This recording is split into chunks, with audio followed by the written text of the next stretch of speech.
Sarah Bennett. Every health fad has its time, but most of them sell themselves on being good for our well-being. Psychologist and parenting expert Collett Smart is with us. Thanks for being on the show. Thanks for having me. We do hear this term as well when we come to conversations around mental health. Can you elaborate on that? So essentially the term well-being comes out of the whole positive psychology movement. Sometimes the positive psychology movement is misunderstood. People think it's about happiness or making people happy. Now, I don't mean we want to make people sad, but really well-being is about human flourishing, about thriving even when we face adversity.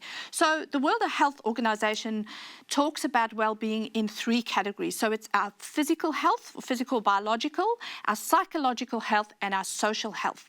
Now, what I love is that sometimes in the West we think we've invented things, but if you look back to traditional cultures like Maori cultures, African cultures, and Aboriginal cultures, they've been talking about well-being for a very long time, and they've actually included spiritual well-being to the structure of well-being. So they've had psychological, biological, social, and spiritual well-being as being important to us being well as human beings for centuries. So how does well-being relate to each of those different aspects then?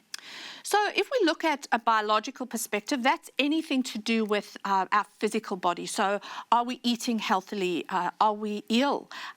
Do we have cancer at the moment? Are we exercising to stay well? Anything that affects us physically. And then from a psychological perspective, we look at mental health, stress, anxiety, depression, being an optimistic person.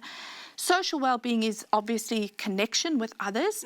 There's a study I love to talk about. It's a study that has been going for about 75 years. It's still going. And really what they found is that what leads to happiness in people is not stuff and money and houses. It's human relationship. Yeah. What makes people happy is love. And then spiritual well-being answers the big questions of life. Why am I here? What is my purpose?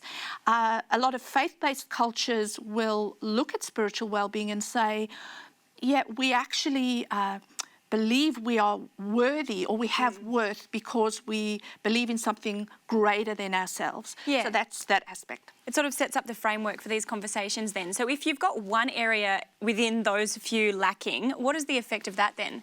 So because it's an integrated system, one area affects the other areas. However, it's also encouraging and hopeful because when we are lacking in one area, say we become ill or we struggle with anxiety or depression, we actually know that if we exercise or we eat well, we see the knock-on effect then on all the other areas. If we are out exercising, we often then interact with other people. When we interact with other people, we see enhanced mental health.